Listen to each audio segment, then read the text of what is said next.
The heavy autumn rains hadn't stopped for days. A 2-year-old child slips into the backyard while the adults chat on the porch. Disoriented, they walk through the mud to a lot in the back, hidden by tall vegetation. Under a torn tarp, they stumble upon a nearly buried cage. Inside, a German shepherd covered in dirt lifts its head with difficulty. The child touches the cold metal and sits in silence in front of the dog. Minutes later, love stories with animals? Then subscribe now and don't miss a single one. Thanks for watching. Now, back to our story. The autumn rains arrived early in Mapleton, Vermont, unexpected and relentless. For days, the small town had been blanketed by a permanently clouded sky and the persistent scent of wet earth. The usually dry and firm fields had transformed into vast stretches of slippery mud, and the backyards of properties now resembled forgotten regions of a world in slow dissolution. Emma Wilson sat by the window of her parents' farmhouse, watching raindrops chase each other down the glass. At 32, she had returned to her childhood home for what was supposed to be a brief visit with her 2-year-old son, Ethan. Now, as the rain showed no signs of stopping, their weekend trip had extended into its 5th day. "Mom, are you sure you don't mind us staying longer?" Emma called out, her eyes still fixed on the glistening landscape beyond the window. Martha Stewart, Emma's mother, emerged from the kitchen, wiping her hands on her apron. At 65, she moved with the quiet determination that had carried her through decades of farm life. "Don't be silly. Having you and Ethan here is the most excitement this old house has seen in years." Emma smiled, but it didn't quite reach her eyes. 6 years away from Mapleton had created a distance that couldn't be measured in miles alone. Her hasty departure after college, her marriage to David in Seattle, the birth of Ethan, and now the separation. Life had moved so quickly that she barely recognized herself in her childhood bedroom mirror. "Where's Dad?" Emma asked, changing the subject. "Out checking the barn. You know Robert, he worries about everything when it rains like this." Martha sat down beside her daughter. "And where's my little tornado?" "Napping finally. All this rain has made him restless." "Dee?" In the silence that followed, both women listened to the rhythmic drumming on the roof, each lost in thoughts they weren't ready to share. Several miles across town, in a modest ranch house at the edge of Mapleton, Jack Reynolds stared at the stack of unpaid bills on his kitchen table. At 41, life had taken turns he never anticipated. The veterinary clinic he'd built from scratch was barely staying afloat, and the divorce 3 years ago had left him with a house too big for one person and memories too painful to escape. Thunder rumbled in the distance as Jack pulled on his raincoat. The weather forecast promised another 3 days of rain, and he needed to check on the property's drainage system before things got worse. As he stepped into his backyard, mud immediately clung to his boots, making each step a deliberate effort. Jack's property backed up against the old Miller farm, which had been abandoned for nearly 2 years now. Behind the overgrown vegetation and accumulated debris of years, there stood an almost invisible structure, an old iron cage, half buried in mud, covered by a torn and twisted tarp. Few knew of its existence, and even fewer remembered what had been left there. Inside the cage, a German shepherd with thick fur, now dirty and matted, breathed with difficulty. The space was so cramped that its movements were limited. Mud had invaded part of the base of the cage, making the floor uneven and unstable, and the tarp over the structure prevented air circulation. Without clean water, without food for days, and exposed to the damp cold, the animal resisted as best it could. Its eyes, though tired, still followed any sound or movement that approached, keeping a spark of alertness and hope alive. The dog had once been called Max, a name given by Old Man Miller before his sudden heart attack had left the farm vacant and neglected. The neighbors had divided up the livestock, but somehow Max had been forgotten, pushed to the far edge of the property where the cage had originally been used for temporary housing during a kennel renovation. As weeks turned to months and visitors to the farm dwindled, Max's existence faded from local memory. Only the occasional rabbit or field mouse, drawn to the remnants of food long consumed, provided any company. Back at the Wilson farmhouse, Robert Wilson stomped his boots at the back door, shaking off mud and rain. At 68, his frame remained sturdy from decades of farm work, though his movements had slowed in recent years. "Everything okay out there?" Martha asked, handing him a towel. "Water's coming in under the north corner of the barn. Nothing serious yet, but we'll need to keep an eye on it." He nodded toward Emma. "How's our girl doing?" "I'm right here, Dad," Emma said with a forced smile. "And I'm fine." Robert studied his daughter with knowing eyes. "Sure you are. And that's why you've been staring out that window like you're watching for something that ain't coming."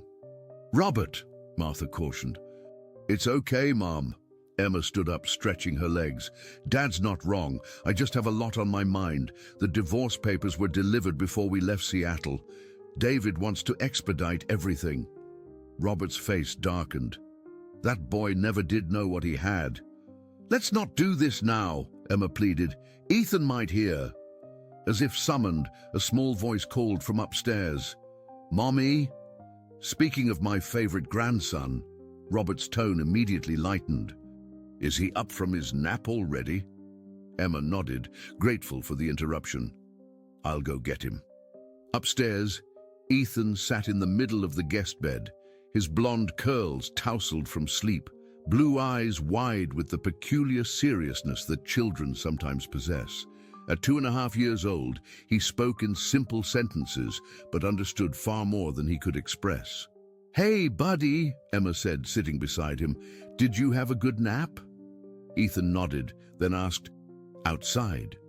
Emma glanced toward the window where rain continued to fall steadily. "Not today, sweetheart. It's still raining." "Wanna see?" Ethan insisted, climbing off the bed and padding to the window. Standing on tiptoes, he pressed his small hands against the glass, his breath creating foggy circles. Water everywhere. That's right. The rain makes water everywhere. Emma knelt beside him, wrapping an arm around his small shoulders. "Sad rain," Ethan said unexpectedly, his eyes fixed on the glistening yard below. "You think the rain is sad?" Emma asked. Surprised by her son's perception, Ethan nodded solemnly. "Someone out there. Sad." Emma felt a chill that had nothing to do with the temperature. Sometimes Ethan said things that seemed beyond his years, observations that felt almost prescient. David had dismissed these moments as coincidence or overactive imagination, but Emma had always sensed something deeper in her son's unusual awareness. "Who's sad, Ethan?" she asked gently. He pressed his forehead against the window, eyes scanning the landscape with unexpected focus, waiting, sad waiting. Outside, the rain intensified, drumming against the roof with renewed vigor. In the distance, from the direction of the abandoned Miller property, a faint sound carried on the wind, the weak, exhausted whimper of a dog, too proud to give up entirely, but too broken to hope for rescue. And somewhere between that sound and the warmth of the Wilson home, a connection was forming, invisible but undeniable, between a forgotten guardian and an intuitive child who somehow sensed his presence across the distance. The next morning brought no relief from the rain. If anything, it fell more insistently, as if determined to wash away the foundations of Mapleton itself. Martha busied herself in the kitchen, preparing a heartier than usual breakfast, while Robert pored over weather forecasts on his tablet. "They're saying we might get a break tomorrow afternoon," he announced, as Emma descended the stairs with Ethan in her arms. "That's something at least," Emma replied, settling Ethan into his booster seat at the table. "This little guy is getting cabin fever." "Outside today?" Ethan asked hopefully, reaching for the sippy cup Martha placed before him. "Not today, sweetheart," Emma answered, exchanging a look with her mother. "But maybe tomorrow." "Now," Ethan insisted, his lower lip protruding in the beginning of a stubborn pout, an expression Emma recognized all too well from her own childhood photos. "Ethan Wilson," Martha said gently but firmly, "sometimes we have to wait for what we want. Patience is a virtue." "What's virtue?" Ethan asked, momentarily distracted. "Something your father never had," Emma muttered under her breath. Immediately regretting the bitterness that colored her words, Robert cleared his throat. "It means being good, even when it's hard, champ. Like waiting for the rain to stop instead of getting all muddy outside." Ethan considered this while chewing a piece of pancake. "But mud is fun," he concluded with impeccable toddler logic. The adults laughed, tension momentarily broken. Breakfast proceeded with light-hearted conversation, deliberately avoiding topics that might lead to discomfort. By mid-morning, the rain had reduced to a steady drizzle, and restlessness permeated the house. "I might drive into town for groceries," Martha suggested. "We're running low on a few things." "I'll come with you," Robert offered. "The truck needs gas anyway." Emma glanced at Ethan, who was growing increasingly frustrated with the indoor toys that had entertained him yesterday. "We'll stay here. Maybe by the time you get back, it'll be clear enough for a quick walk around the yard." After her parents left, Emma tried everything to keep Ethan engaged. Books, building blocks, even allowing a rare session of tablet games. Nothing held his attention for long. His eyes kept drifting to the windows, tracking the movement of raindrops with unusual intensity. "What are you looking for out there, buddy?" Emma asked, joining him at the living room window. "The sad waiting," Ethan replied simply, pressing his palm against the glass. "You mentioned that yesterday," Emma said, brushing a curl from his forehead. "Can you tell me more about the sad waiting?" Ethan frowned in concentration. "It's cold and wet and hungry." He looked up at Emma with solemn eyes. "We should help." Emma felt that same inexplicable chill she'd experienced the day before. "Help who, Ethan? Is it a person you're thinking about?" Ethan shook his head decisively. "Not person, friend." He pointed toward the far end of the property, where the Wilson land bordered the abandoned Miller farm. "There." Emma peered through the rain-streaked glass, but could see nothing unusual, just the blurred outlines of trees and undergrowth at the property line. "I don't see anyone, sweetie." "He's hiding," Ethan insisted, "but I can hear him."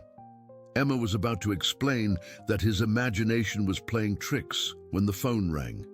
It was her mother calling to say they'd run into neighbors at the grocery store and would be delayed.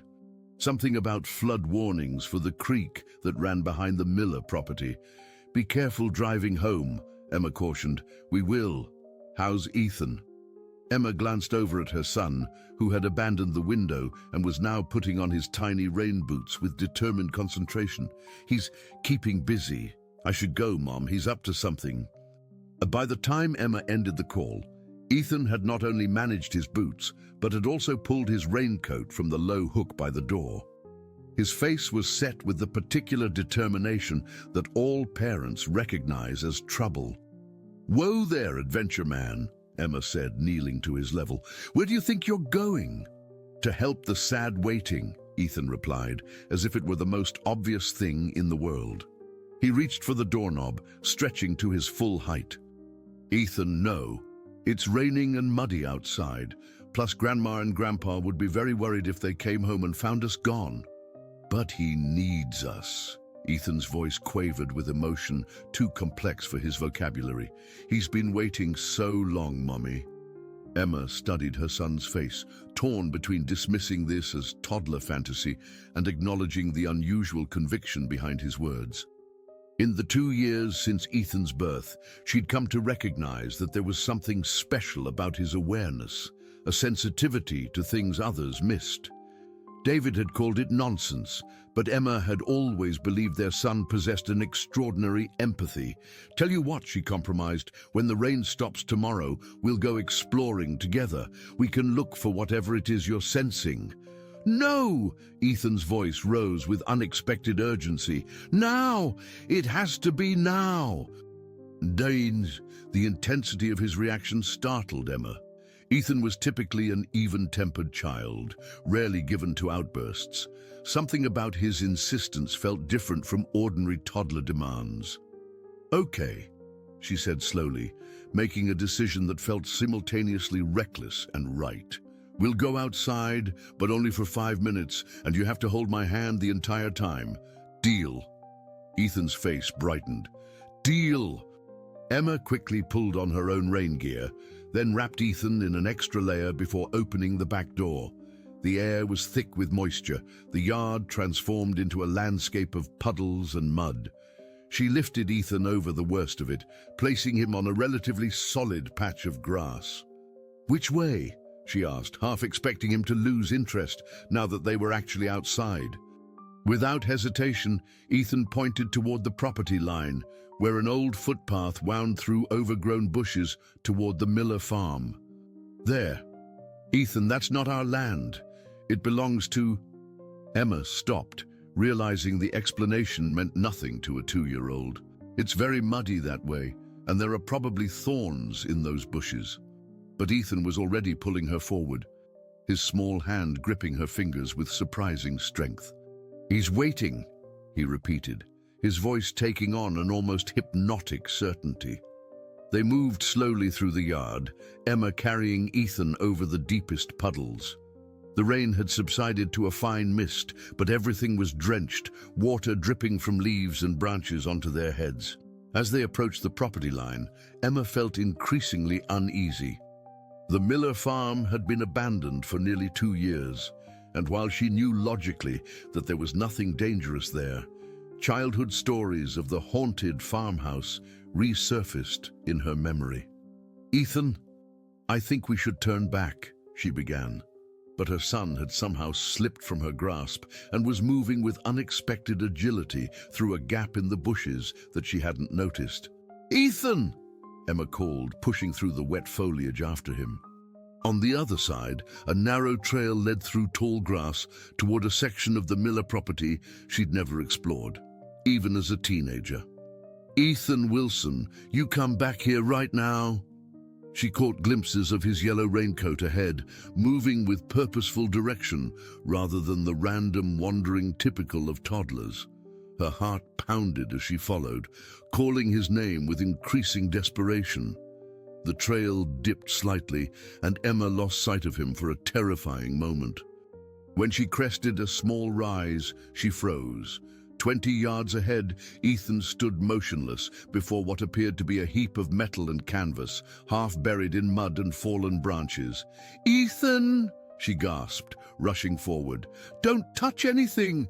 There could be—" She stopped abruptly as she reached her son. From beneath a torn and filthy tarp, a pair of amber eyes watched them.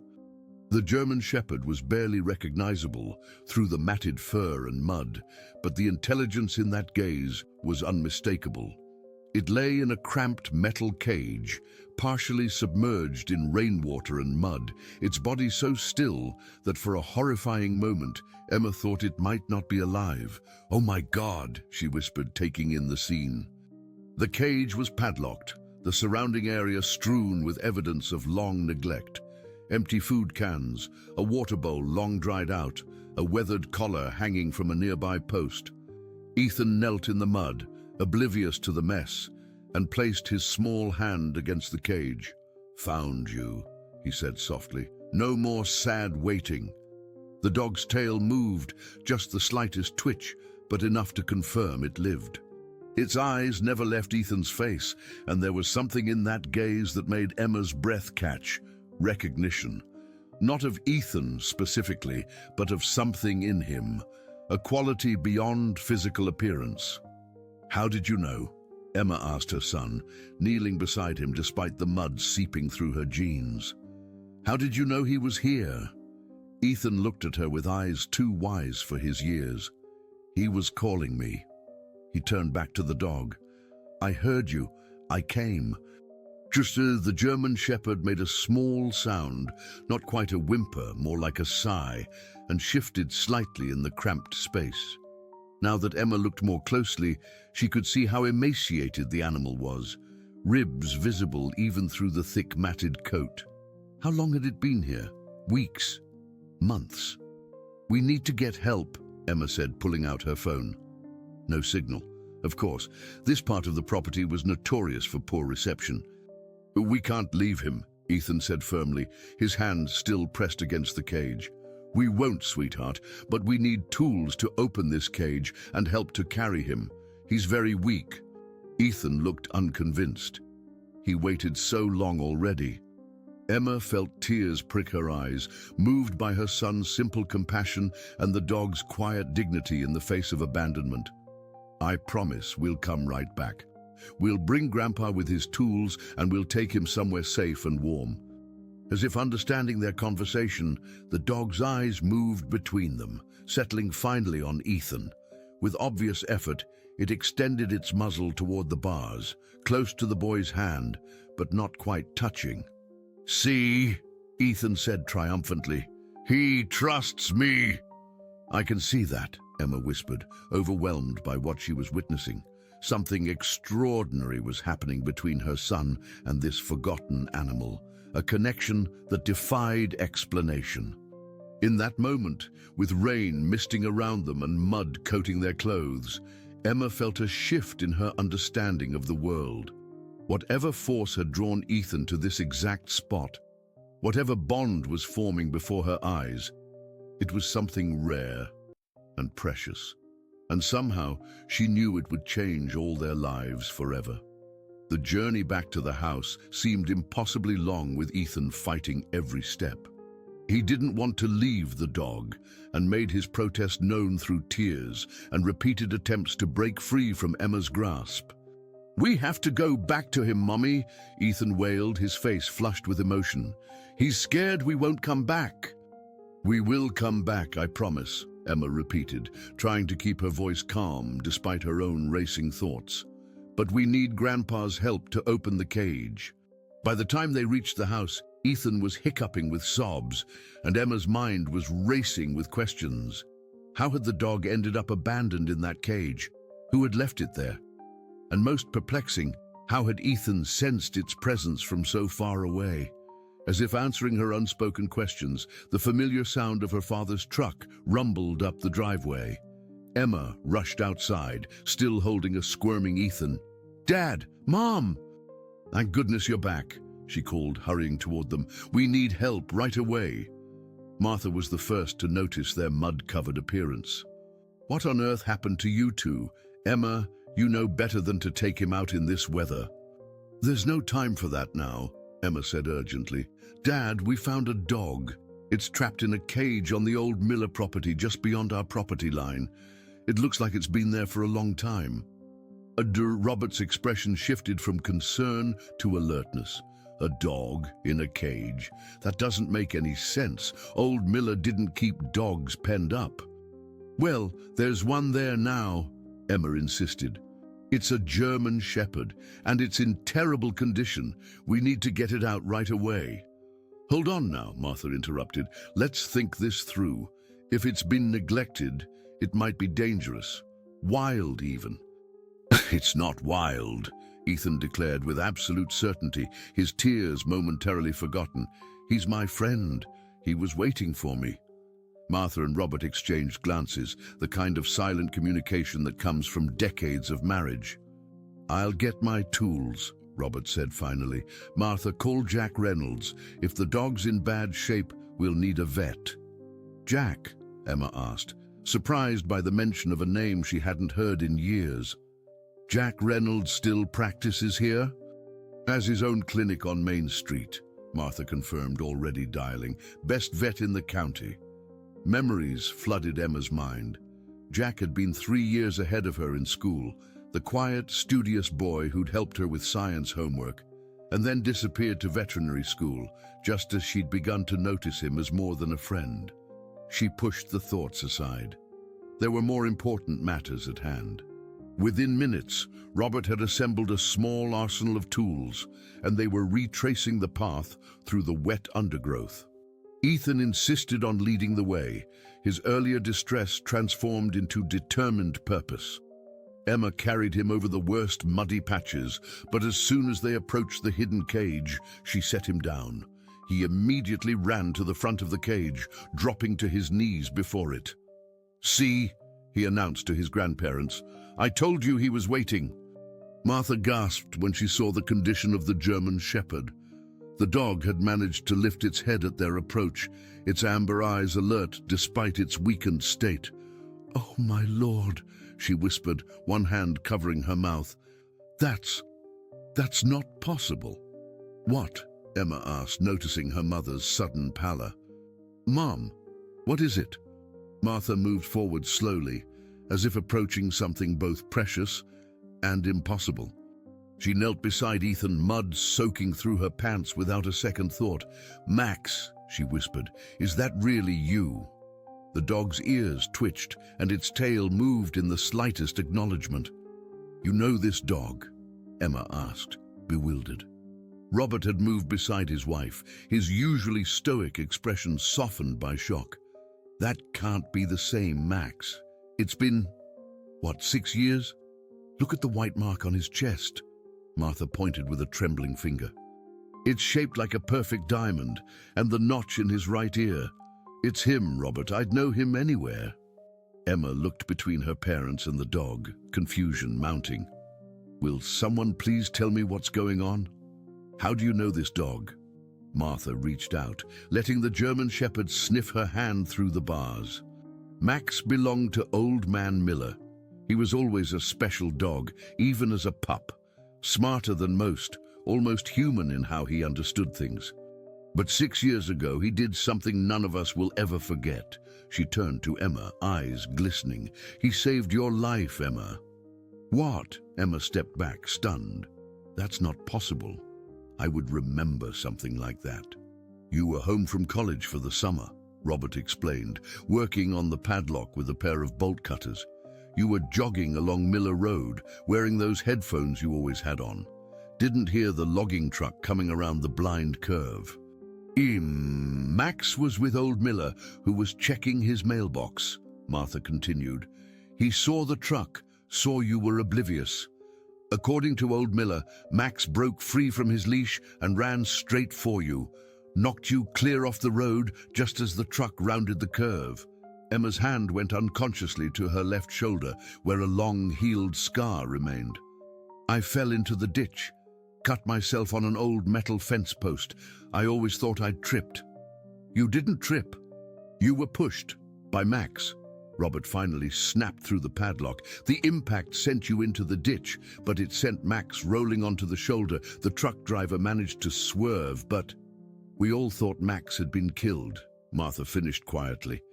"The truck clipped him. Old Miller was devastated, but when they went to retrieve what they thought would be his body, Max was gone. They searched for days, but never found him. After that, you left for Seattle earlier than planned," Robert added, carefully opening the cage door. "Started your internship, met David. Life moved on." Emma felt dizzy with the implications. "So this dog saved my life and then disappeared for 6 years, only to be found in a cage on the same property?" "I can't explain it," Martha admitted, "but I'd recognize Max anywhere. The real question is, how did he end up back here and in this state?" Ethan had remained unusually quiet during this exchange, one hand stretched through the bars, gently stroking the dog's matted fur. "He came back," the boy said simply. "He was waiting." "Waiting for what, sweetheart?" Emma asked, kneeling beside her son. Ethan looked up at her with absolute certainty. "For us. For you and me." Before Emma could respond, the sound of approaching footsteps broke the moment. A tall figure emerged from the underbrush, medical bag in hand. "Martha called me about an emergency," Jack Reynolds said, his voice deeper than Emma remembered. Then his eyes fell on her, widening in recognition. "Emma Wilson, is that you?" Emma stood quickly, suddenly conscious of her mud-covered clothes and disheveled appearance. "Jack, it's been a while."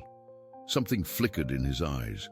Surprise, perhaps, or some deeper emotion, before his professional demeanor took over. Martha said something about an abandoned dog. Oh, it's more complicated than that, Robert explained, gesturing toward the cage where Max still lay, watching them all with those intelligent eyes. Jack, we think this is Max, old Miller's dog, the one that saved Emma years ago. Jack's expression shifted to disbelief as he approached the cage. That's not possible. Max disappeared after the accident. Everyone assumed he'd crawled away somewhere to... He paused, glancing at Ethan. To rest. We thought so too, Martha said. But look at the markings, Jack. It's him. Jack knelt before the cage, medical training taking precedence over astonishment. He studied the dog with careful eyes, noting the emaciation, the matted fur, the labored breathing. Regardless of who he is, this animal needs immediate medical attention. He's severely dehydrated, malnourished, and likely has respiratory issues from exposure. Can he be moved? Robert asked. Jack nodded, opening his medical bag. I need to stabilize him first, give him some fluids, check his vitals, then we'll transport him to the clinic. He glanced at Ethan, who remained pressed against the cage. You might want to take the little one back to the house. This isn't a sight for children. No, Ethan's voice was sharp with determination. I stay with him. He needs me. Emma started to object, but something about her son's certainty gave her pause. Jack, this might sound strange, but Ethan is the one who found Max. He somehow knew the dog was here, even though none of us did. They have some kind of connection. Jack looked skeptical but nodded. All right, but he needs to stay back while I work. The next hour passed in a blur of activity. Jack administered fluids, checked vital signs, and cleaned the worst of the matted areas around Max's face and paws. Throughout it all, the dog's eyes rarely left Ethan, who sat just beyond Jack's working space, talking softly to the animal in a continuous stream of toddler reassurance. You're gonna be okay now. We found you. No more cage, no more rain. You'll have a warm bed and lots of food and toys and walks. Eventually, Jack sat back on his heels. He's stable enough to move. I've got a transport crate in my truck, but it's going to take all of us to carry him there. He's too weak to walk, even if he could stand. Robert and Jack carefully lifted Max onto a makeshift stretcher fashioned from Robert's rain jacket. The dog whimpered once, the first sound he'd made since their arrival, and Ethan immediately moved to his side. It's okay, he whispered, placing his small hand on the dog's head. We're taking you to get better. To everyone's amazement, Max visibly relaxed at the child's touch, his breathing becoming more even. Jack stared at the interaction with professional curiosity. That's unusual, he murmured to Emma as they began the slow journey back through the underbrush. Animals in this condition are typically distrustful, even aggressive from fear. But he seems completely at ease with your son. Ethan has always had a way with animals, Emma replied, watching her son, who insisted on walking alongside the stretcher, one hand maintaining contact with Max at all times. But this is different. It's like they know each other somehow. The trek back to the house and the subsequent journey to Jack's veterinary clinic passed in tense silence. Once there, Max was transferred to an examination table where Jack conducted a more thorough assessment, his expression growing increasingly grave. I won't sugarcoat this, he finally said, turning to the anxious family. His condition is critical. Severe malnutrition, dehydration, possible pneumonia from exposure. The fact that he's survived this long is nothing short of miraculous. But he will survive, right? Emma asked, holding Ethan's hand tightly. Jack hesitated. I'll do everything I can, but you should prepare yourselves. His age, combined with the extent of neglect, the odds aren't in his favor. He'll be okay, Ethan announced with absolute conviction. He came back to find us. He won't leave now. The adults exchanged glances, none willing to contradict the child's faith. Jack cleared his throat. I need to keep him here for intensive treatment.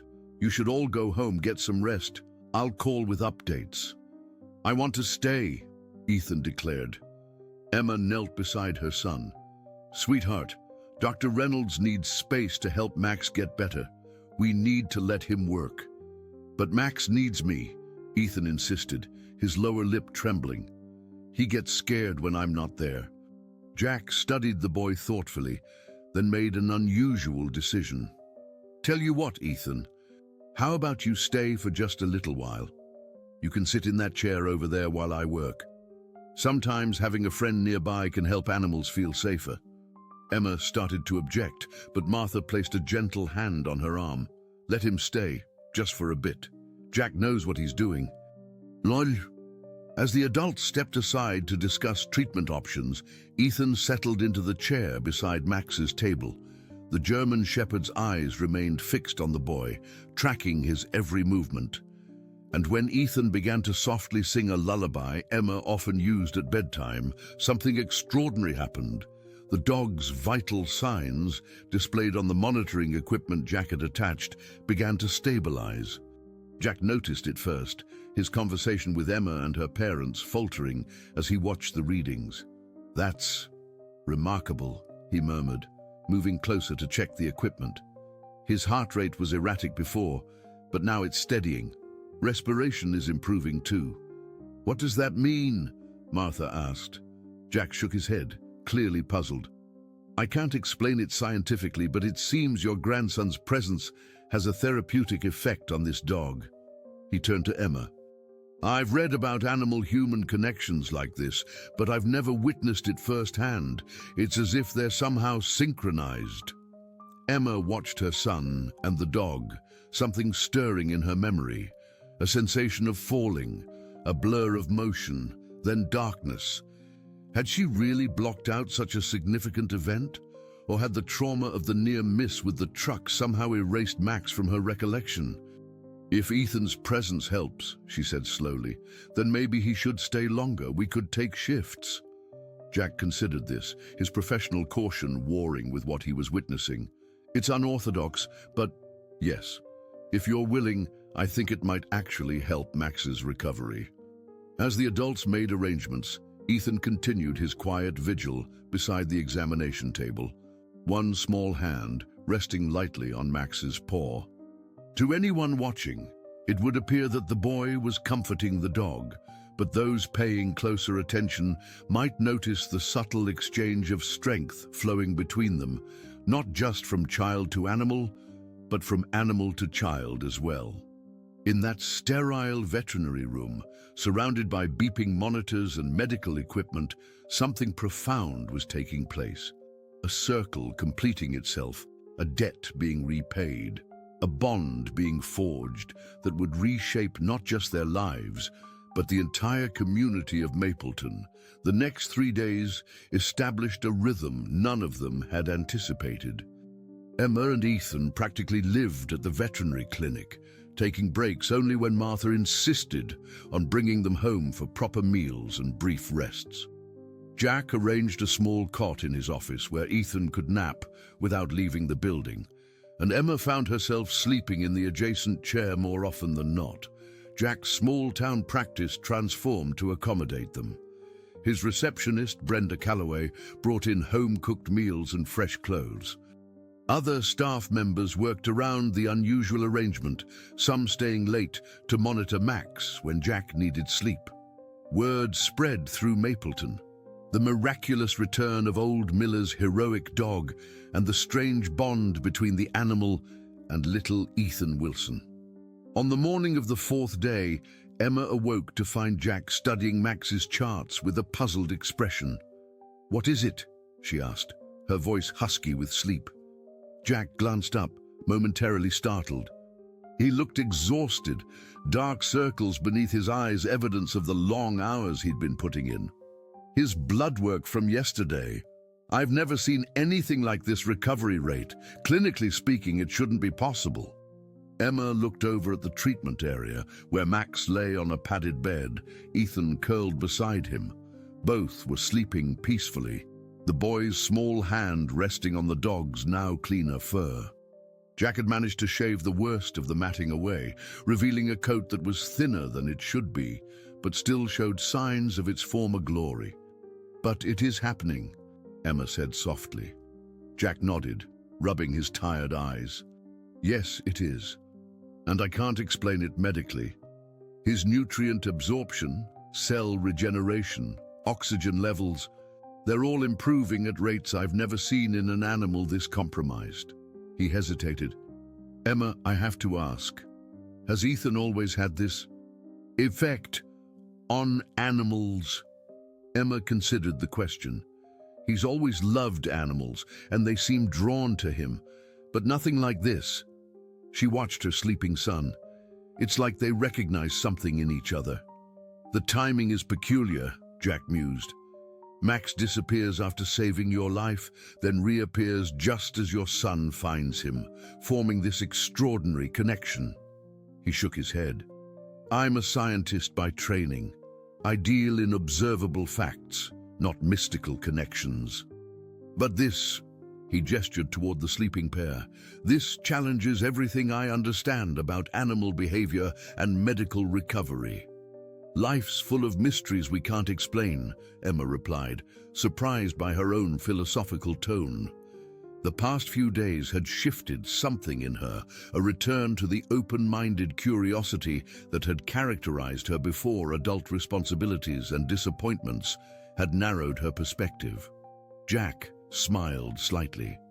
You sound like the Emma I remember from high school, the one who argued with our biology teacher about whether animals have souls. You remember that? Emma asked, surprised. I remember a lot about you, Jack admitted, then quickly looked back at his charts, a faint flush coloring his neck. Anyway, the good news is Max's condition has stabilized enough that he could potentially be moved to a home environment. He needs continued care, of course, but the critical phase seems to have passed. That's wonderful news, Emma said, relief washing through her. I'll tell my parents. They've been preparing a space for him in the sunroom. Actually, Jack hesitated. I was thinking maybe he should come to my place. I have the equipment to monitor him, and it would save you all the trips back and forth. Emma studied him curiously. That's very generous, but Ethan wouldn't be there, Jack finished for her. I know, I've been thinking about that too. He ran a hand through his already disheveled hair. This may sound crazy, but what if you and Ethan stayed at my place too, just until Max is stronger? I have a guest room and the sofa pulls out. It would be more comfortable than sleeping in these chairs, and Max could have round-the-clock supervision. The offer caught Emma off guard. Jack, we couldn't impose like that. It's not an imposition if it's offered freely, he countered. Besides, it's as much for Max's benefit as yours. Whatever this connection is between him and Ethan, it's clearly aiding his recovery. Before Emma could respond, Ethan stirred, sitting up beside Max. The dog immediately lifted his head, alert to the child's movements. Morning, Mummy. Morning, Dr. Jack, Ethan said, rubbing his eyes. Is Max better today? Jack moved to check the German Shepherd's vitals. He certainly is, buddy. In fact, he's doing so well that I was just telling your mom he might be ready to leave the clinic. Ethan's face lit up. Really? He can come home with us? Jack glanced at Emma, one eyebrow raised in question. She found herself nodding before she'd fully processed her decision. Actually, sweetheart, Dr. Reynolds has invited us to stay at his house for a few days. He has special equipment there to help Max get even stronger. Your house? Ethan asked Jack solemnly. Does it have a yard? Max will need a yard when he's better. Jack chuckled. It does indeed. Not as big as your grandparents' farm, but plenty of space for a dog to run around once he's up to it. The arrangements were made quickly after that. Martha and Robert brought clothes and supplies, helping to transport Max in Jack's SUV to his home on the outskirts of town. It was a modest two-story farmhouse with a veterinary room addition that Jack had built himself after purchasing the property 3 years earlier. It's perfect for house calls and after-hours emergencies, he explained as he showed them around. Saves having to transport animals to the clinic for minor issues. The house itself was surprisingly warm and inviting. not the bachelor pad Emma had expected. Bookcases lined the walls, filled with veterinary texts but also novels, history books, and what appeared to be travel guides. Family photos shared space with professional certifications, and handmade pottery decorated various surfaces. "My sister's an artist," Jack explained, noticing Emma's interest in a particularly beautiful ceramic bowl. "She keeps me supplied with her creations." And that evening, after settling Max in the veterinary room with a specialized dog bed and monitoring equipment, they shared a simple dinner that Jack prepared. Ethan, exhausted from the excitement of the move, fell asleep on the sofa before dessert. "I should put him to bed," Emma said, rising to lift her son. "Let me show you the guest room," Jack offered, leading the way upstairs. The room was clearly designed for visitors, with a queen-sized bed and colorful quilt that Jack mentioned was his mother's handiwork. After tucking Ethan in, Emma returned downstairs to find Jack on the back porch, nursing a cup of coffee and staring out at the moonlit yard. "Thank you for this," she said, joining him, "for everything you've done for Max, for letting us invade your home." Jack smiled, the moonlight softening his features. "It's nice having the company, actually. This place can feel too quiet sometimes." "I can imagine," Emma replied. After living in Seattle, the silence here in Mapleton took some getting used to again. A comfortable pause stretched between them before Jack asked, "How long are you planning to stay? In Mapleton, I mean." Emma sighed, leaning against the porch railing. "Honestly, I don't know. I came back thinking it would be a quick visit, a chance for Ethan to spend time with his grandparents while I sorted out the divorce paperwork. But now, with Max, it complicates things." Jack nodded. "Speaking of which, we should probably discuss his long-term care. Once he's fully recovered, he'll need a permanent home." "With us," Emma said without hesitation. "After what he did for me, after how he and Ethan have connected, he belongs with us." Jack studied her face. "You seem very certain about that." "I am," Emma confirmed. "It feels right somehow, like things are coming full circle." They talked for hours after that, catching up on the years between. Emma learned about Jack's marriage and divorce, his decision to return to Mapleton after working at a prestigious animal hospital in Boston. Jack listened as Emma described her life in Seattle, her growing disillusionment with her marketing career, and the slow unraveling of her marriage to David. "He never really understood Ethan," she admitted.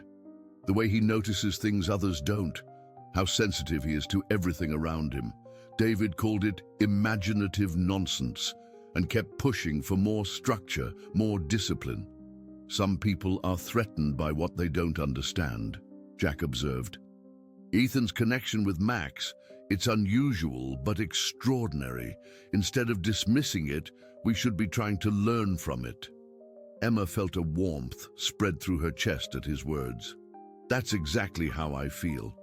But I've spent so long having my perceptions questioned that sometimes I doubt myself." "Don't," Jack said simply. "What you're witnessing between your son and Max is real. I can't explain it scientifically, but that doesn't make it any less valid."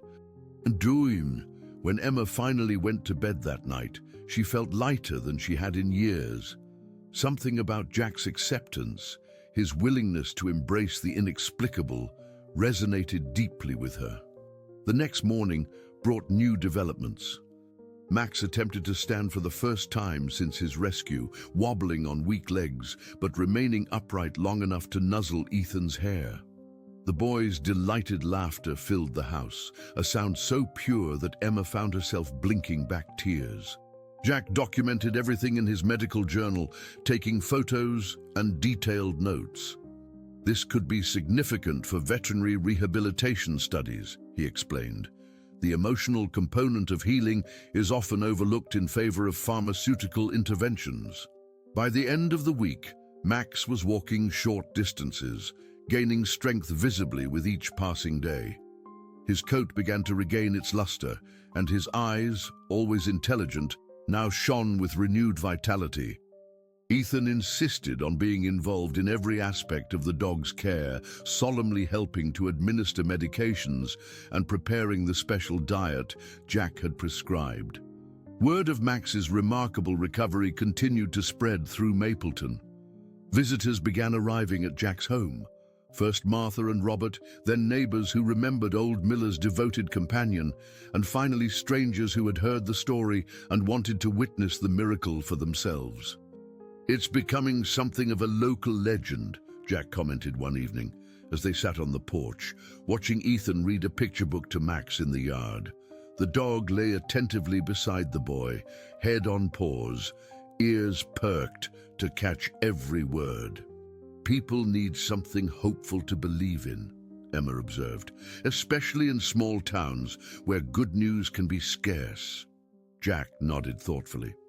"There's been talk about using Max's story to raise awareness for animal welfare issues in the county. The shelters here are underfunded, and there's no organized system for dealing with abandoned or neglected animals." "Like what happened to Max," Emma said softly. "Exactly. No one even knew he was there, suffering alone for who knows how long." Jack's voice tightened with emotion. "If it weren't for Ethan..." And they both watched as her son pointed to pictures in the book, explaining them seriously to Max as if the dog were another child.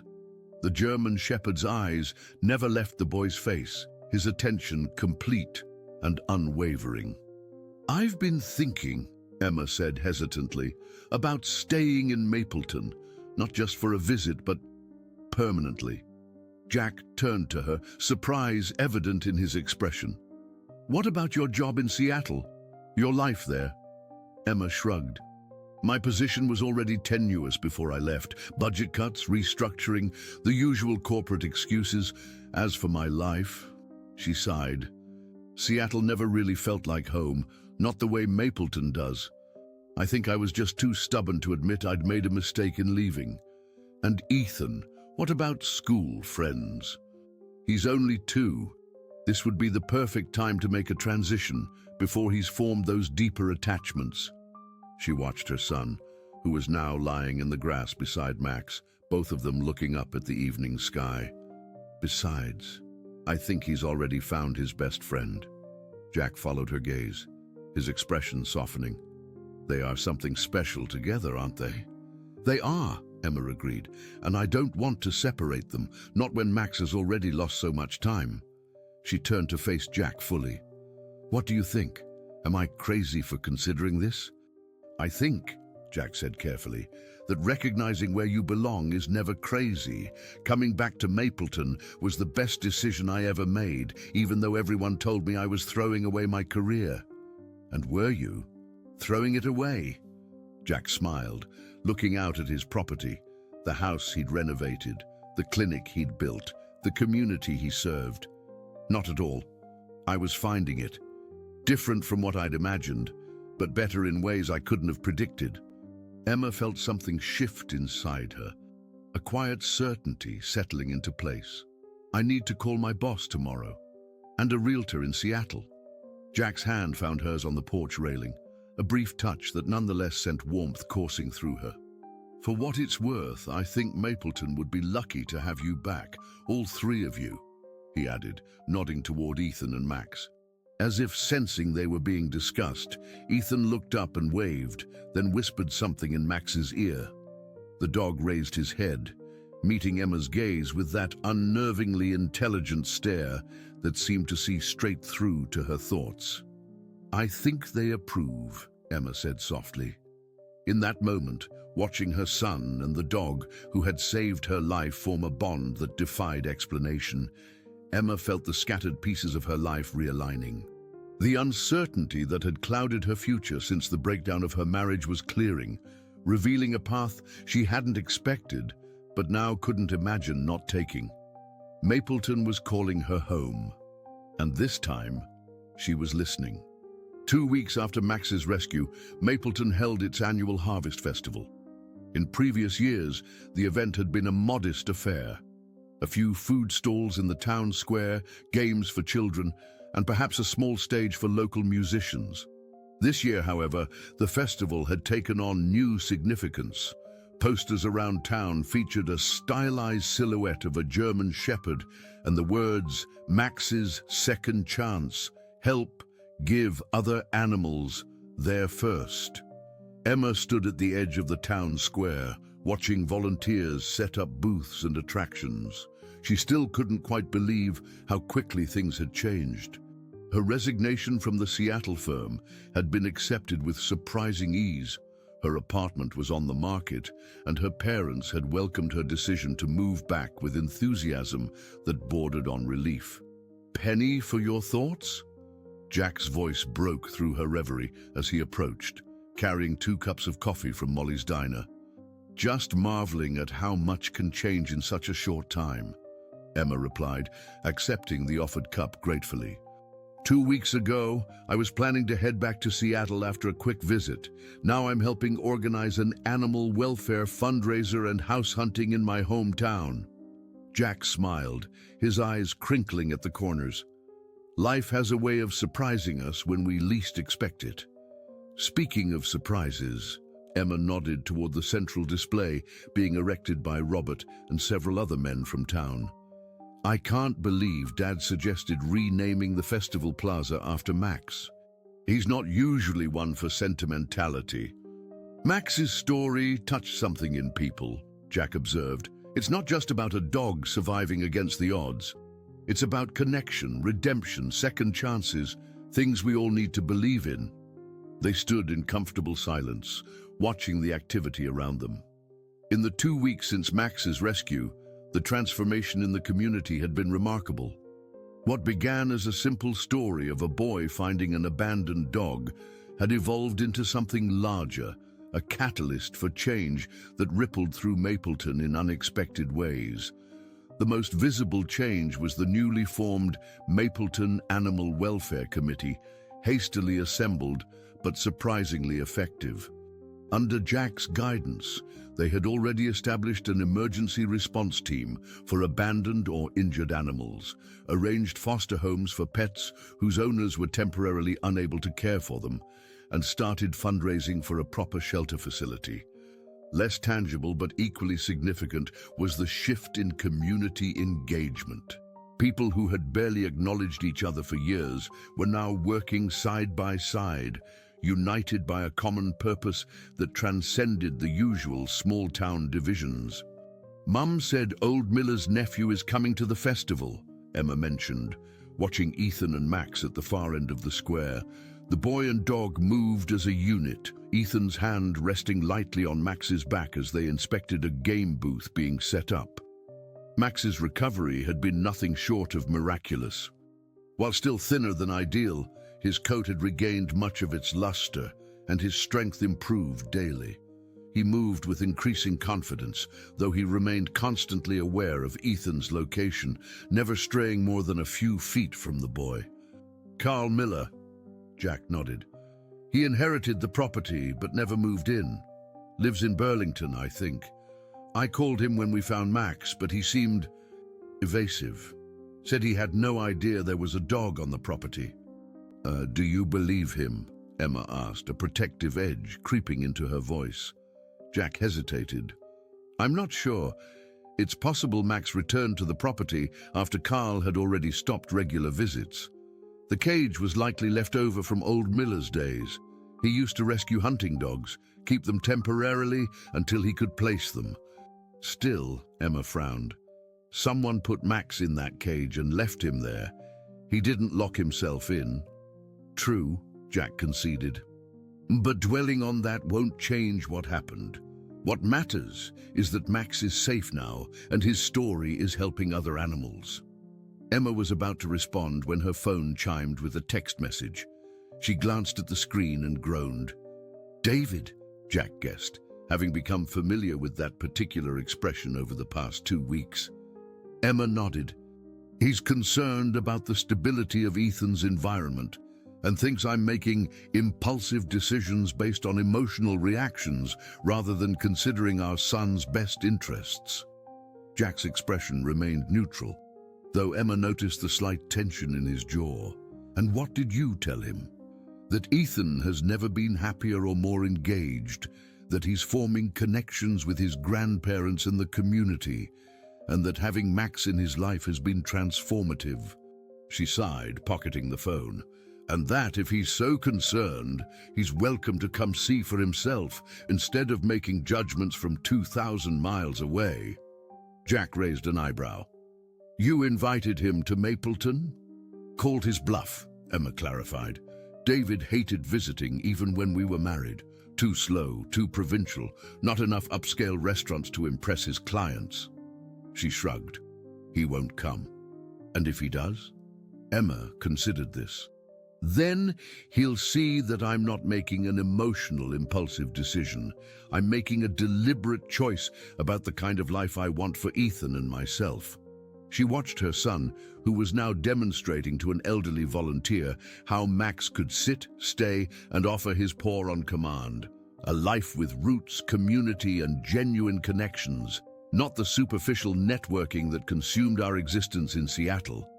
But Jack's hand found hers briefly, a touch of solidarity that had become increasingly common between them.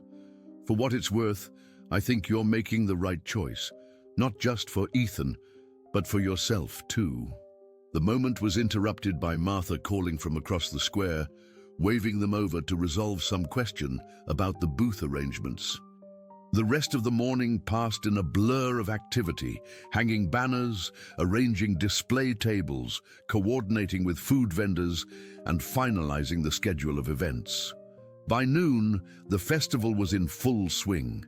Families streamed into the square, drawn by the promise of traditional harvest activities and the now famous story of Max. The German Shepherd had become something of a local celebrity, with visitors lining up to meet him and Ethan in a special greeting area designed to prevent the dog from becoming overwhelmed. He's a natural therapy dog, observed Gloria Patterson, the town's elementary school principal, as she watched Max gently interact with a shy child who had approached him.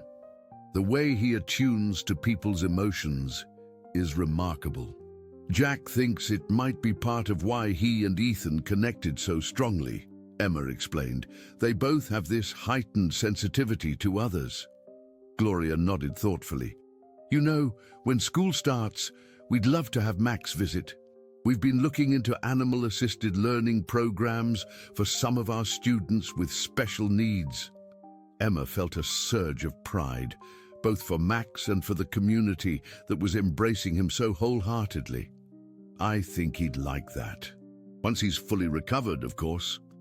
Of course, Gloria agreed. No rush, just something to consider for the future. The future. Emma was still getting accustomed to imagining her future in Mapleton after years of urban life. Yet somehow, it felt increasingly right, as if she'd been trying to fit herself into the wrong-shaped space all along. As the day progressed, Emma found herself constantly aware of Jack's presence, his laugh carrying across the square, the way his eyes sought hers when something amusing happened, the natural authority he projected when answering questions about animal welfare.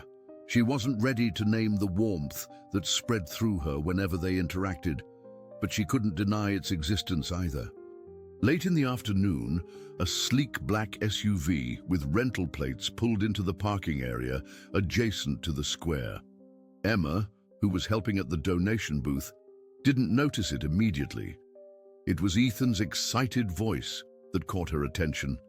"Daddy! You came to see Max!" Emma turned sharply, her heart constricting at the sight of David Wilson striding across the square. Immaculately dressed in designer casual wear that looked absurdly out of place amid the festival's homespun charm, he moved with the confident bearing of someone accustomed to commanding attention. "Hello, buddy," David said, kneeling to embrace Ethan. His eyes flickered to Max, who stood protectively close to the boy. "And this must be the famous dog I've been hearing about." Emma moved quickly to join them, anxiety churning in her stomach. "David, this is a surprise." He straightened, offering her a tight smile that didn't reach his eyes. Clearly, You didn't think I'd actually come see what my son is being dragged into? Not here, Emma said quietly, conscious of nearby festival-goers. We can talk privately. David glanced around the crowded square, his distaste evident. Fine. But I'm serious about this, Emma. A sudden move to the middle of nowhere based on finding some stray dog? This isn't stable parenting. Before Emma could respond, Jack approached, his expression carefully neutral. Everything okay here? David's eyes narrowed as he assessed Jack. And you are? Jack Reynolds, town veterinarian. He extended a hand which David reluctantly shook. You must be Ethan's father. David Wilson. The response was clipped. I understand you've been involved in this situation with the dog. Dun Max, Ethan corrected firmly, his small hand buried in the German shepherd's fur. His name is Max, and he saved Mommy before I was born. David frowned. What is he talking about, Emma? It's a long story, Emma sighed. One better told somewhere quieter. She glanced at Jack. Would you mind watching Ethan and Max for a bit? Of course, Jack replied, then crouched to Ethan's level. Hey, buddy, how about you help me judge the pumpkin pie contest? I hear Mrs. Calloway made her famous secret recipe. Ethan looked uncertainly between his parents. Can Max come too? Absolutely, Jack assured him. The judge's table has a special spot just for him. Once Ethan and Max had moved away with Jack, Emma led David to a quiet corner of the park adjacent to the square. She explained the full story, Max's history with her family, his miraculous reappearance, and the extraordinary bond he'd formed with Ethan. David listened with increasing skepticism. So you're uprooting our son's life because of some cosmic coincidence involving a dog? Emma, listen to yourself. This sounds like the plot of a Hallmark movie, not a rational life decision. It's not just about Max, Emma countered. It's about realizing what's truly important. Ethan thrives here. He has space to explore, grandparents who adore him, a community that values him. In Seattle, he was just another kid in an overpriced preschool, scheduled and structured within an inch of his life. Structure and education are important, David insisted. What kind of opportunities will he have in this backwater? Emma's patience thinned. The opportunity to be a child, to form meaningful relationships, to develop his extraordinary empathy instead of having it dismissed as inconvenient. I never dismissed. You did, Emma interrupted. Every time you called his sensitivity acting out, or his perceptiveness overactive imagination, every time you pushed for more activities, more achievements, more things that looked good on a parental resume but did nothing for his happiness. David fell silent, his jaw tightening. Finally, he said, I want what's best for him. So do I, Emma replied, her voice softening. That's why I'm staying. Because here he can be himself, all his wonderful, sensitive, perceptive self, without being made to feel that those qualities are somehow deficient. They stood in silence, the distant sounds of the festival washing over them. Emma could see Ethan at the judges' table, solemnly tasting pie, with Max sitting attentively beside him. Jack stood nearby, occasionally leaning down to say something that made Ethan laugh. You've changed, David observed, following her gaze. 2 weeks in this town and you're different. I've remembered who I am, Emma corrected. The person I was before I tried to fit myself into the life you wanted. David's expression shifted, something like realization dawning in his eyes. There's more to this decision than just Ethan and a dog, isn't there? He glanced meaningfully toward Jack. How long has that been going on? Indeed, it's not going on, Emma responded, feeling her cheeks warm despite her efforts to remain composed. Jack is a friend who's helped us through an extraordinary situation. A friend, David repeated skeptically. Right. Emma took a deep breath. My personal life is no longer your concern, David. The only thing that matters is Ethan's well-being, and I genuinely believe he will thrive here." David studied her for a long moment, then looked back at their son. Ethan was now showing Max a piece of pie crust, explaining something with animated gestures. The German shepherd watched him with complete attention, as if every word the child spoke was of vital importance. "He does seem happy," David admitted reluctantly. "More animated than I've seen him in a while." "He is happy," Emma confirmed, "and I want him to stay that way." David sighed, running a hand through his perfectly styled hair. "I'm not agreeing to anything permanent yet, but I won't fight you on staying through the end of the year. We can reassess after the holidays." It was more of a concession than Emma had expected. "Thank you." "Don't thank me yet," David warned. "I'll be checking in regularly, and I expect video calls 3 times a week, not the once weekly we'd discussed." "Of course," Emma agreed. "Ethan needs you in his life, David. That's never been in question." Tattoo. As they walked back toward the festival, David asked, "So what happens with the dog? Once he's fully recovered?" "He stays with us," Emma said simply. "He and Ethan, they need each other." David looked like he wanted to argue, but instead shook his head. "Just promise me you're thinking clearly about all this, Emma, not just reacting to the emotion of the moment." Emma paused, considering her response carefully. "I've never been thinking more clearly in my life."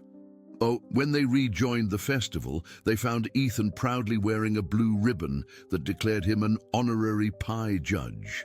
Max sat beside him, a matching ribbon tied carefully to his collar. "Daddy, I picked the best pie," Ethan announced, rushing to David. "And Max helped. He can smell the good ones." David managed a genuine smile, kneeling to his son's level. "That's quite a responsibility, being a judge." "Jack said I did a excellent job," Ethan beamed. "And now we're going to take pictures for the new animal shelter. Max is the special guest."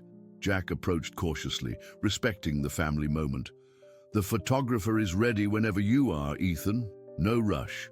David stood, extending his hand to Jack with more sincerity than before. "Thank you for taking care of the dog, and for—" He glanced at Ethan. "For everything else." Jack accepted the handshake. "Max is a special case, as is your son."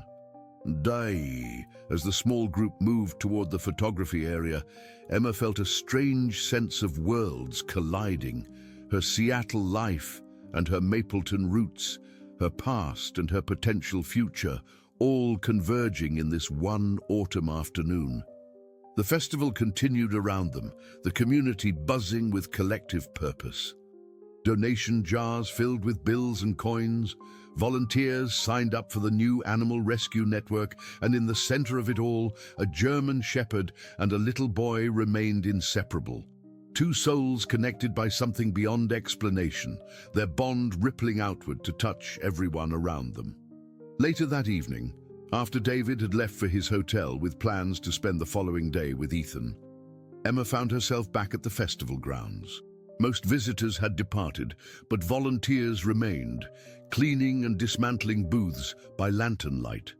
The damp autumn air carried the scent of fallen leaves and wood smoke, a combination Emma had almost forgotten in her years away.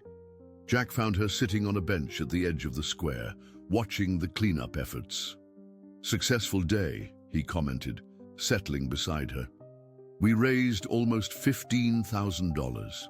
Enough to start renovating the old Patterson warehouse into a proper shelter." "That's amazing," Emma replied, genuine warmth in her voice. "The whole town really came together." "How did things go with David?" Jack asked carefully. Emma sighed. "Better than expected, worse than hoped. He's agreed to a trial period. Let us stay through the holidays before making any permanent decisions."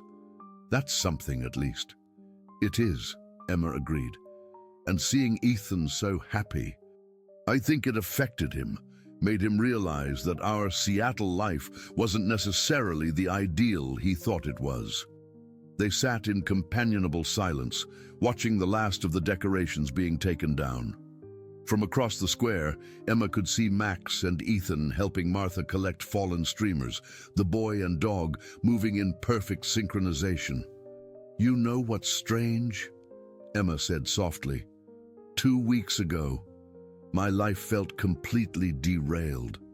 Everything I thought I was working toward, the career, the marriage, the city life, it all fell apart. I should feel lost, but instead, Jack prompted when she fell silent. Instead, I feel like I've finally found my way. Like all those things that seemed so important were actually leading me away from where I was meant to be. Jack's hand found hers in the gathering darkness, his fingers warm against her skin. Sometimes the long way around is the only way to get where you're supposed to go. Emma turned to face him, seeing in his eyes the same quiet certainty she felt growing within herself. "Do you believe in second chances, Jack? Real ones, not just consolation prizes after things fall apart?"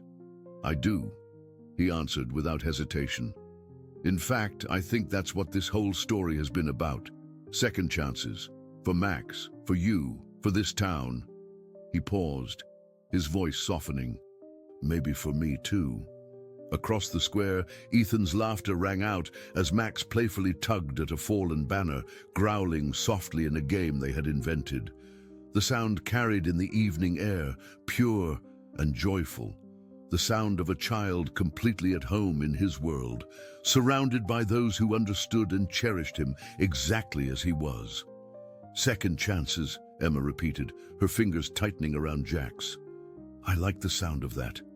Above them, the first stars appeared in the darkening sky, and somewhere in the distance, a church bell chimed the hour. Mapleton settled into evening, changed in subtle but significant ways by the events of the past 2 weeks. And at the center of that change, a boy and a dog continued their dance of mutual devotion, oblivious to the ripples they had created. Ripples that would continue to spread in ways none of them could yet imagine. 6 months later, spring arrived in Mapleton with a flourish of green that transformed the landscape. The Wilson farmhouse, once simply Emma's childhood home, now bore the subtle marks of her permanent return. New curtains in the converted carriage house that served as her apartment, bright toys scattered across the lawn, and the sturdy fence that enclosed a generous portion of the yard for Max's territory. Emma sat on the porch swing, savoring her morning coffee, while watching Ethan and Max explore the garden beds where Martha was planting the season's first vegetables. The German Shepherd, now fully restored to health, moved with the fluid grace that had once made him the pride of old Miller's farm. His coat gleamed in the morning sunlight, and his amber eyes remained ever watchful over his young companion. "Mummy, look!" Ethan called, pointing to a row of tiny green shoots. "Grandma says these are going to be carrots." "That's wonderful, sweetie," Emma called back, smiling at her mother, who was patiently explaining the growing process to her grandson. The past 6 months had unfolded in ways Emma could never have predicted. After the Harvest Festival, David had returned to Seattle, his initial skepticism about her decision softening as he witnessed Ethan's happiness. The trial period had stretched through the holidays and into the new year, with increasingly less resistance on David's part. By February, he had signed the revised custody agreement, officially acknowledging Mapleton as Ethan's primary residence. Emma's professional transition had been equally successful. Her remote marketing consultation business had steadily gained clients, many attracted by her unique combination of big city experience and small-town sensibilities. The carriage house, renovated over the winter, now contained both her living quarters and a comfortable home office that overlooked the sprawling backyard. And then there was Jack. Their relationship had developed with a measured pace that felt simultaneously cautious and inevitable. Weekend hikes, quiet dinners after Ethan was asleep, long conversations by the fireplace, each moment building upon the foundation of friendship that had formed during those intense days after Max's rescue. Jack had become a constant in their lives, his presence so natural that Ethan now included him in family drawings without prompting. The sound of tires on gravel drew Emma from her reverie. She looked up to see Jack's truck pulling into the driveway, right on schedule for their planned outing. "Jack's here," Ethan announced, abandoning the garden to race toward the vehicle, Max loping effortlessly alongside him. Jack emerged from the truck, catching Ethan as the boy launched himself forward in greeting. "Hey there, adventure man. Ready for our big day?" "Yes, I've been ready since forever," Ethan declared, wriggling with excitement. Max is ready too. He's wearing his special vest. Indeed, the German Shepherd was sporting the distinctive therapy dog vest that had become a familiar sight around Mapleton. The Mapleton Animal Wellness Center, known locally as Max's Place, was celebrating its grand opening today, the culmination of 6 months of community effort. What had begun as a modest fundraising campaign at the Harvest Festival had snowballed into something far more substantial. The old Patterson warehouse had been transformed into a full-service animal welfare facility, complete with a shelter, veterinary clinic, rehabilitation center, and community education space. Jack had been instrumental in the design, bringing in specialists from his days in Boston to ensure the facility met the highest standards. "Morning," Jack greeted Emma, leaning in for a quick kiss as she descended the porch steps. "Ready for the big reveal?" As ready as we'll ever be," Emma replied, returning his kiss before calling to her mother. "Mom, we're heading out. See you at the ceremony." Martha waved from the garden. "Wouldn't miss it for the world. Your father's just changing out of his work clothes. We'll be right behind you."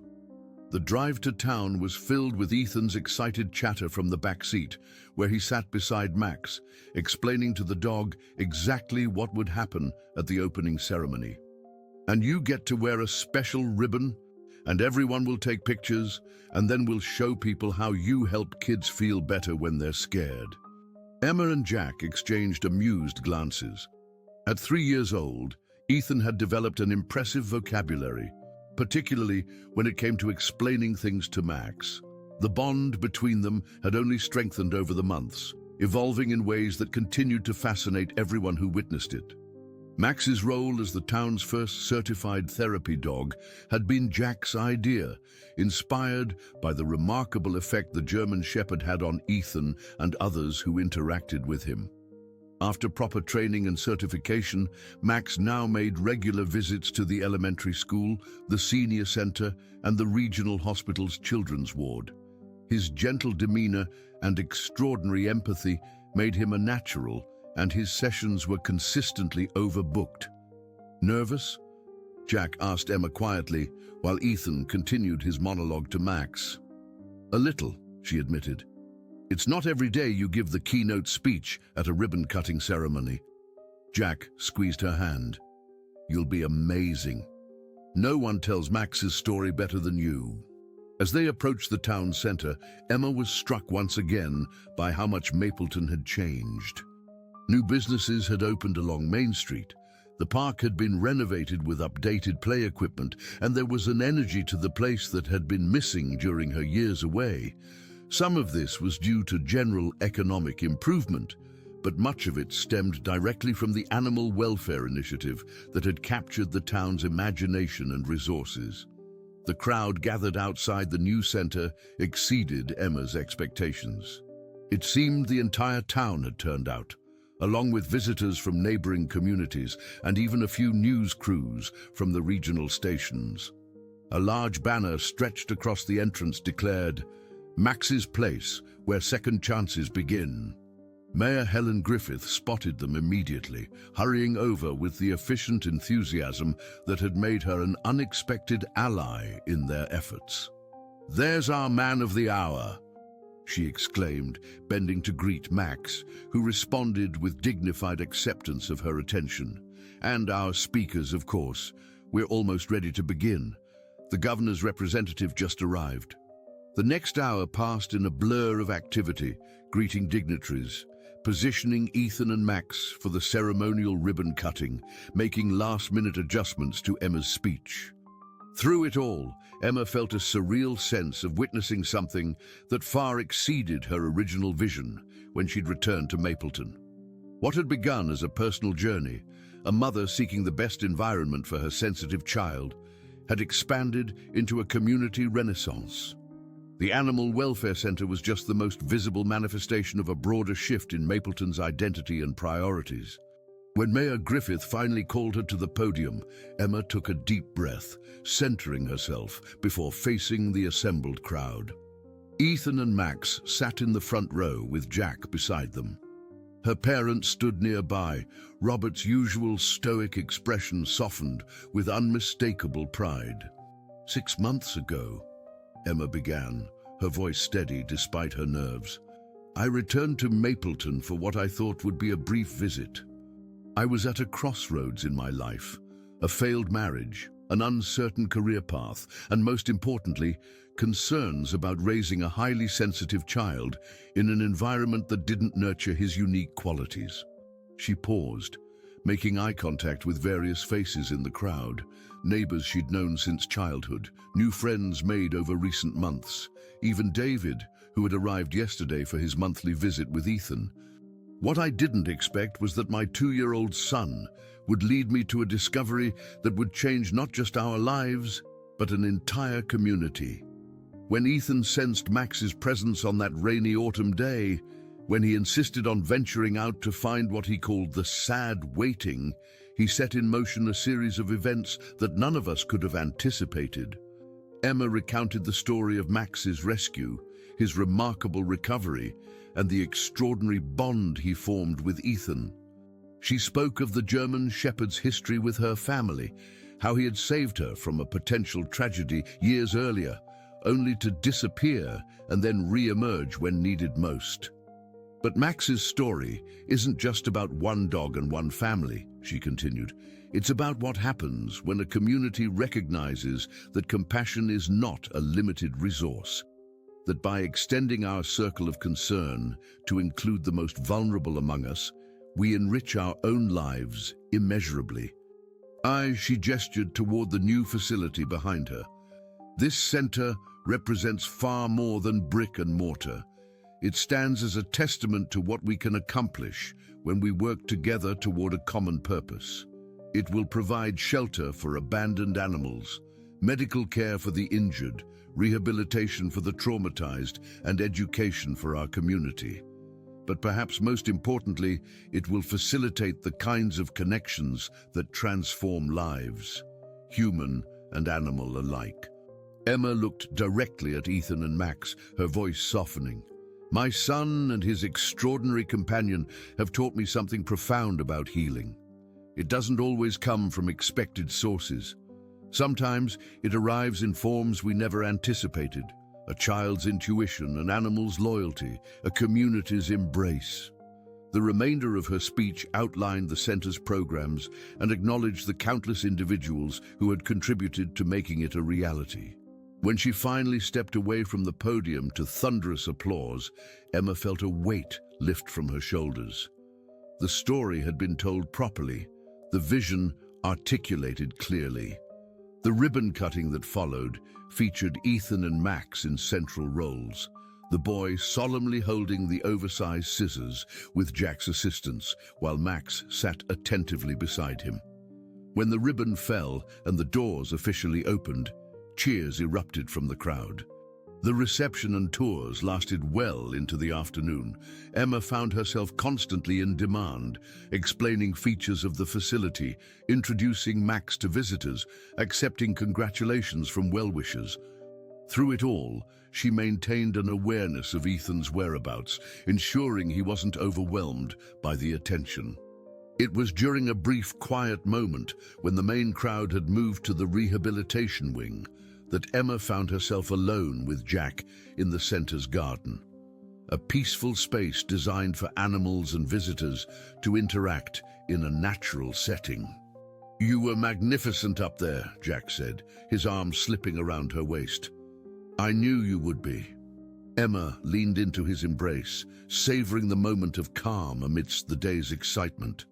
I still can't quite believe all this happened because of one rainy day and a stubborn toddler.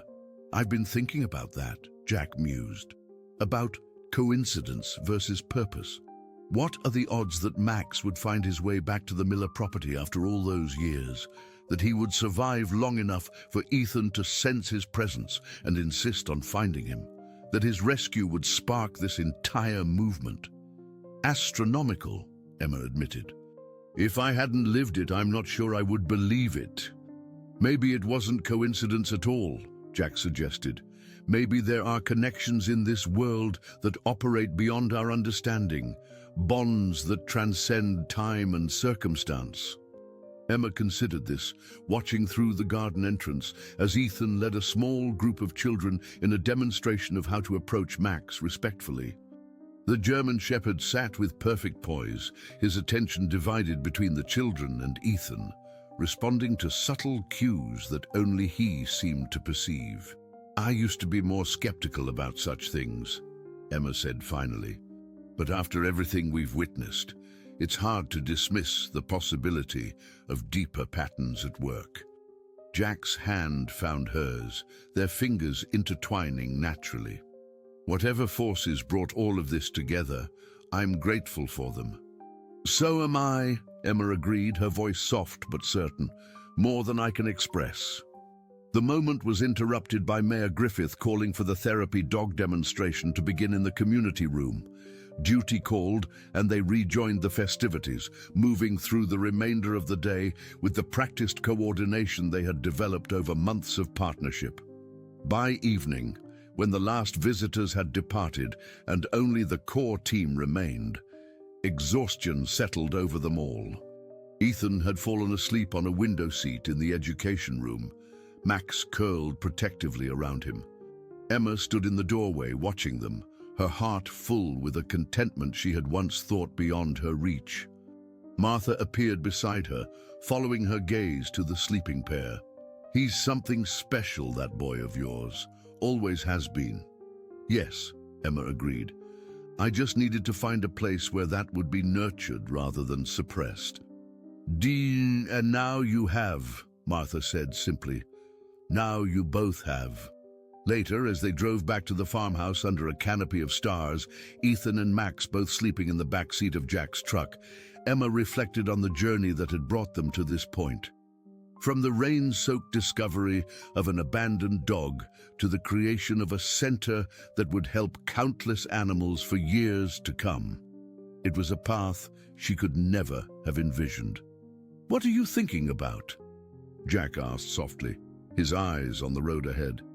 About journeys, Emma replied, about how the most important ones rarely follow a straight line. Jack smiled, the moonlight catching the expression. True. They loop and double back, take unexpected detours, but somehow lead exactly where we need to go, Emma finished. When they reached the farmhouse, Jack carried the still sleeping Ethan to his bed, while Emma guided a drowsy Max to his cushion in the corner of the room. As they had done countless times over the past months, they moved in quiet synchronization, completing the evening routine with practiced ease. Outside on the porch, with the house settled into silence behind them, Jack took Emma's hand. I've been wanting to ask you something. Emma recognized the seriousness in his tone, a flutter of anticipation rising in her chest. What is it? Jack took a deep breath. My lease is up next month. I know, Emma nodded, having heard him mention this several times recently.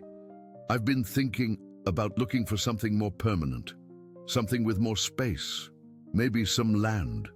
He paused, his eyes meeting hers in the soft porch light. Something for all of us, if you're ready for that. Emma felt her breath catch, the implication of his words washing over her. Jack, are you asking?